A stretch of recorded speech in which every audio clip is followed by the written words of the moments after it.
Salut à tous, c'est Mickaël pour tech2tech.fr. Aujourd'hui, on va parler téléchargement. Pas téléchargement de films de vacances, mais téléchargement de séries, de films, de logiciels. Tout ce qui est de plus interdit et proscrit par Adobe. Euh, on va parler Newsgroup. Il existe des dizaines de façons de télécharger. Moi, j'ai opté pour les newsgroups et je souhaitais vous faire partager le fonctionnement de ce système. On va pas revenir sur comment fonctionnent les newsgroups, le réseau Usenet, etc. Ça, vous pourrez le voir sur le blog tech2tech.fr sur l'article mentionné en dessous la vidéo. On va parler plutôt comment utiliser les newsgroups et comment effectuer un téléchargement de A à Z avec les newsgroups. Par contre, pour rappel, les newsgroups sont la plupart du temps payantes. On peut trouver des serveurs gratuits, mais alors il y a un taux de rétention de 3 ou 4 jours, donc c'est pas suffisant. Il y a Free qui permettait de télécharger sur les newsgroups, mais la plupart des groupes, des binaries, sont maintenant fermés ou interdits. Du coup, c'est plus trop intéressant de passer par Free. Le mieux est de trouver un fournisseur de news qui qui coûte pas trop cher et qui fait ce qu'on veut. Tout ça, c'est pareil, vous pourrez retrouver plusieurs fournisseurs sur l'article. Perso, j'utilise News Hosting et ça marche vraiment bien. Alors, comment on télécharge avec les newsgroups? On va commencer par devoir télécharger notre client newsgroup qui va nous permettre de nous connecter sur le serveur. Pour ça, moi j'utilise Grabit. Donc je vous laisse aller sur le site de Grabit. Donc c'est shames.com. Le téléchargement est gratuit, l'application est gratuite. Du coup, on va exécuter Grabit, on va l'installer et je vais vous expliquer comment le configurer. Alors la configuration va vraiment dépendre de votre fournisseur de newsgroup, mais je vais vous montrer comment ça fonctionne pour le mien. Donc, Grabit est installé, on peut maintenant le lancer. Et étant donné que c'est le premier lancement, on va devoir le configurer. Alors, pour moi, je vous ai dit c'était News Hosting. Et du coup, hop, le nom du serveur c'est unlimited.newshosting.com. Tout dépend vraiment du fournisseur chez qui vous êtes. Ça, il vous le fournira une fois que vous aurez payé. Donc là, mon nom d'utilisateur, mon mot de passe.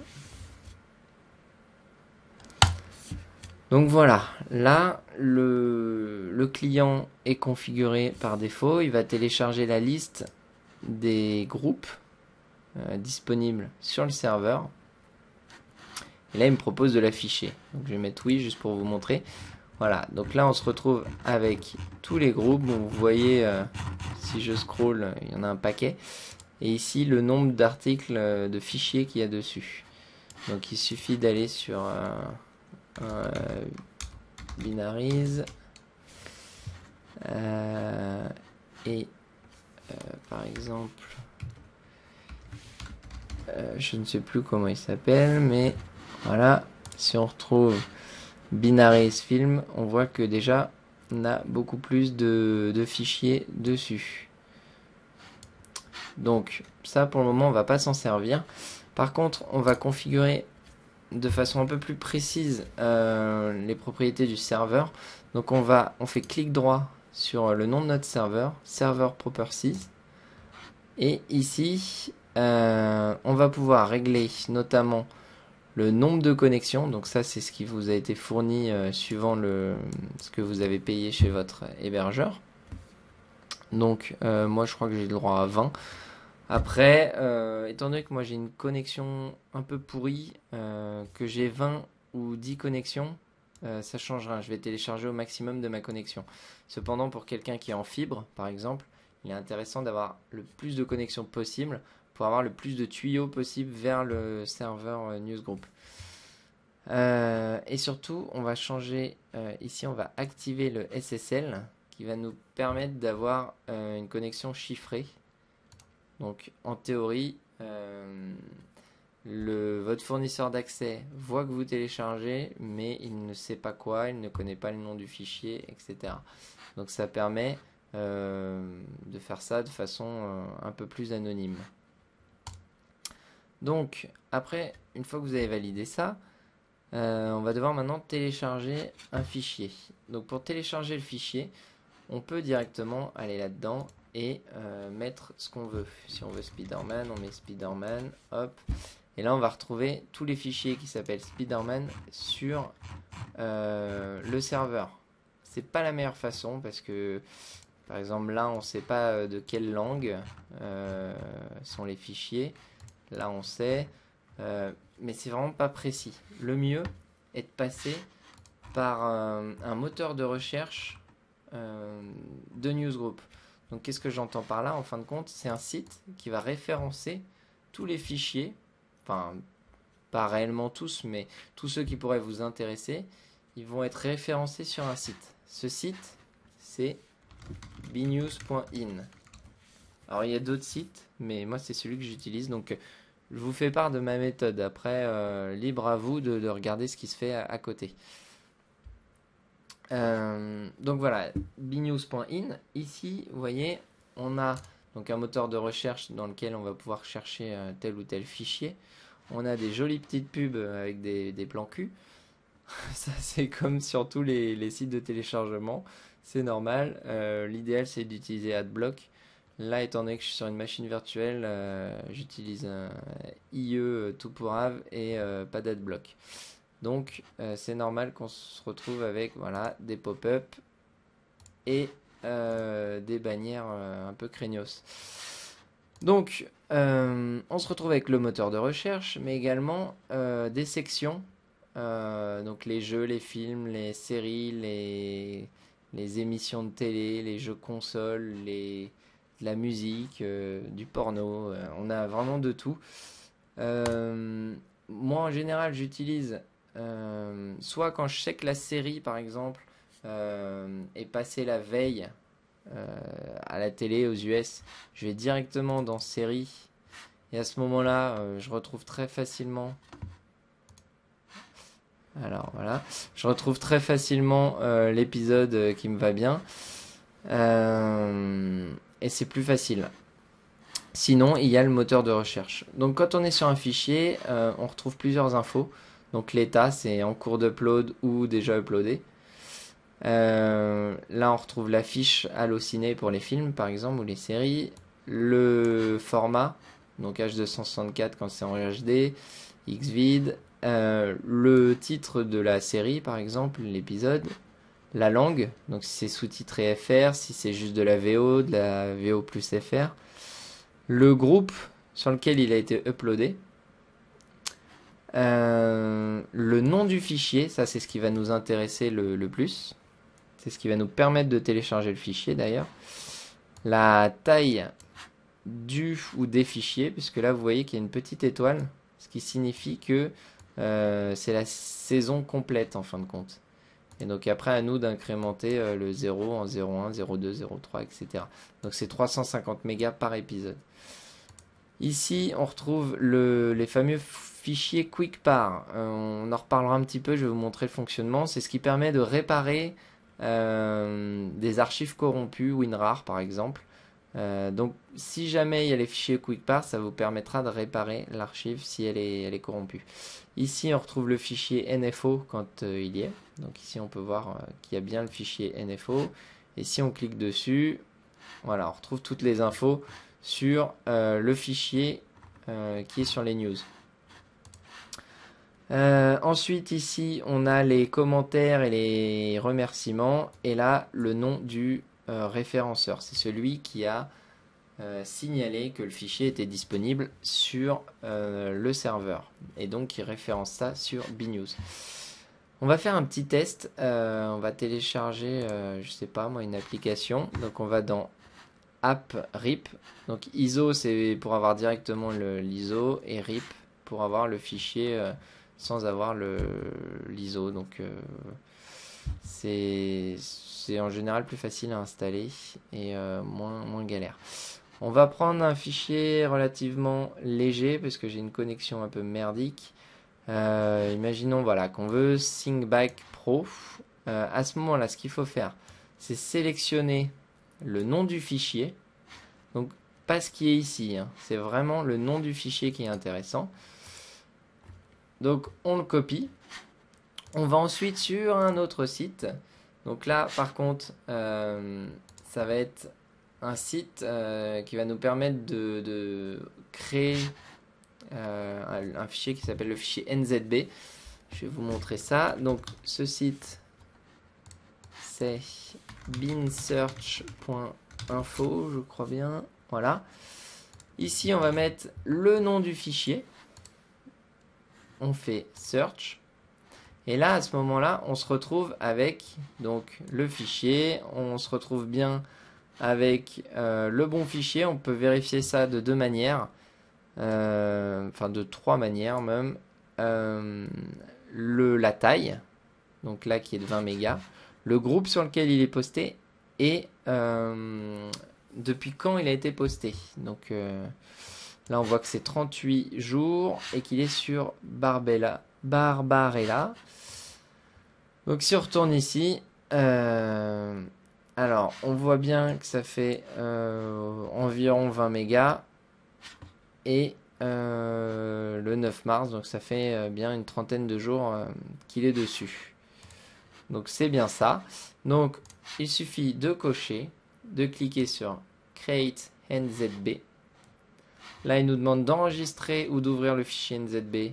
On a juste à l'ouvrir et ça va l'imbriquer dans notre client de Newsgroup, donc là qui est Grabit. Donc là vous voyez que le téléchargement a commencé et on est tout de suite au maximum de sa connexion. Donc oui, j'ai vraiment une connexion de merde, mais ça j'y peux rien, j'habite à la campagne. Donc directement vous serez au maximum de votre connexion et ça permettra de télécharger à fond les ballons.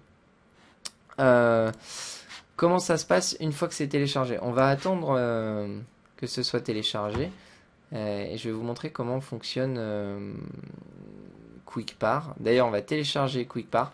Donc, QuickPar, c'est quoi? Hop. On va essayer de le trouver. Hop, voilà. Donc, QuickPar, c'est ce qui va vous permettre, je le disais tout à l'heure, de vérifier vos archives et si elles sont corrompues, de les réparer. Donc on va le télécharger. C'est vraiment une application toute simple et vraiment légère. On va l'installer. Hop. Et comme ça, j'espère que le téléchargement de ThinkBack sera terminé. Donc je l'installe. Hop. Je le lance une première fois. Donc là, on associe bien les fichiers par et par deux. On valide. Et là, on peut quitter. Hop. On va fermer ça également. Et on va retrouver Grabit. Alors, comme par hasard, j'ai un petit problème de connexion. Mais ce que je fais un avance rapide et on rediscute juste après de comment ça se passe après avoir téléchargé le fichier. Ok, donc là on peut voir que le téléchargement s'est terminé. Automatiquement, bon ça a été très rapide parce que le fichier est petit, mais vous avez pu voir rapidement qu'il y a marqué Repairing et un Extract. Parce qu'en fin de compte ça répare et ça extrait automatiquement le fichier. Du coup si on va dans je sais plus, c'est download, voilà, ici, on retrouve directement, du coup, je vais pas pu vous faire le test avec le fichier par deux parce que ça les a utilisés automatiquement. Mais donc, vous voyez que ça a extrait le fichier, ça a supprimé du coup l'archive et on se retrouve avec un répertoire avec la cerise, le fichier d'install, etc., etc. Euh, comment ça se passe quand comment dire, quand Grabit n'a pas réussi à extraire ou réparer? À ce moment-là, donc vous allez dans Download Folder et là vous avez toutes les parties du fichier. Vous avez donc les fichiers par ou par deux que vous avez juste voilà, que vous avez juste à exécuter. Et à ce moment-là, QuickPar va directement réparer, voire dans certains cas, si c'est de l'extreme split, il me semble, vous extraire le fichier. Donc ça marche plutôt bien aussi. C'était un aperçu, un bref aperçu de ce qu'étaient les newsgroups, de comment ça fonctionne. Si jamais vous avez des questions, les commentaires sont là pour ça, le blog également, tech2tech.fr. Un autre avantage de passer par hop, de passer par BNews, c'est que je l'ai dit tout à l'heure, il y a les commentaires sur certains fichiers et enfin sur tous les fichiers, mais il y a certains fichiers qui sont plus commentés que d'autres. Par exemple ici on voit StarCraft 2, si on clique, en fin de compte on va pouvoir avoir des infos sur ce fichier. Il y a des gens qui l'ont téléchargé, qui vont nous dire si c'est une release qui est correcte, qui est obsolète, qui n'est pas dans la bonne langue, ou s'il y a des virus, etc., etc. Par exemple là, il y a quelqu'un qui met que le format d'image est inconnu, alors que quelqu'un derrière dit que ça fonctionne parfaitement. Et d'ici, depuis ce forum, la personne va pouvoir vous aider, vous expliquer comment l'utiliser, etc., etc. Donc c'est vraiment une communauté soudée et assez importante. Donc faut pas négliger ce point-là également. Voilà en gros sur les news. Si vous avez des questions, comme je l'ai dit tout à l'heure, n'hésitez pas. C'était Mickaël pour tech2tech.fr. Ciao ciao et à bientôt.